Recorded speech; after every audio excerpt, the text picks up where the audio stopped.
जनक serial की आगे की कहानी में देखते हैं जब अनिरुद्ध और अर्शी का आशीर्वाद रस्म हो जाती है। उसके बाद जनक को चोट लग जाती है जब वो डांस परफॉर्मेंस कर रही होती है, तो अनिरुद्ध उसको देख के बहुत परेशान हो जाता है और जनक के पैर से बहुत खून आ रहा होता है।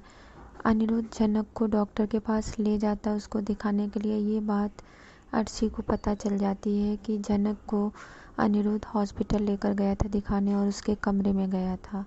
ये बात पता होते ही अर्शी जनक के पास पहुंचती है और उसे बहुत खरी खोटी सुनाती है, उसे बहुत बुरा भला कहती है और अनिरुद्ध को भी बहुत बेइज्जत करती है। जब अनिरुद्ध उसके कमरे में जाता है तो उसकी भाभी और उसके भैया देख लेते हैं, जो सारी बातें अर्शी को बता देते हैं।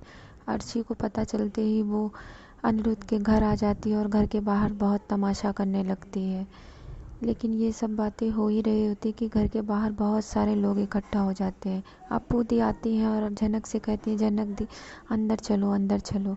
लेकिन अर्शी जो है वो जनक को अंदर नहीं जाने देती और उसकी बहुत बेइज्जती करती है, इतना बुरा भला कहती है, उसको घर से बाहर जाने के लिए कहती है। लेकिन अनिरुद्ध जनक का बहुत सपोर्ट करता है और साथ देता है।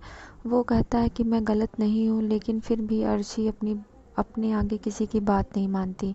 अर्शी अपनी माँ को भी बुला लेती है और घर में बहुत क्लेश करती है, बहुत तमाशा होता है। ये सब बातें हो ही रही होती हैं बीच में कि अर्शी की माँ आ जाती है, जो जनक की मासी होती है। वो कहती है मैं पुलिस कंप्लेन कर दूंगी और इनको जेल में डलाऊंगी। ये सब बातें सुनकर ही जनक को बहुत शौक लगता है।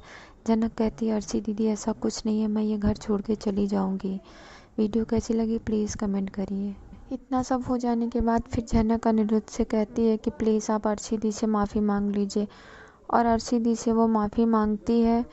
अर्शी दी से जो है जनक जो है, जो उसकी वाइफ होने वाली है अर्शी, वो उससे माफ़ी मांगता है और फिर वो दोनों एक साथ हो जाते हैं। लेकिन फिर अर्शी की माँ उसको समझाती है कि तुम अर्शी बहुत गलत कर रही हो, लेकिन अनिरुद्ध अर्शी को समझा लेता है और वो दोनों फिर से एक साथ हो जाते हैं। लेकिन अर्शी जनक से बिल्कुल खुश नहीं होती है, वो कहती है इसे घर से बाहर निकालो।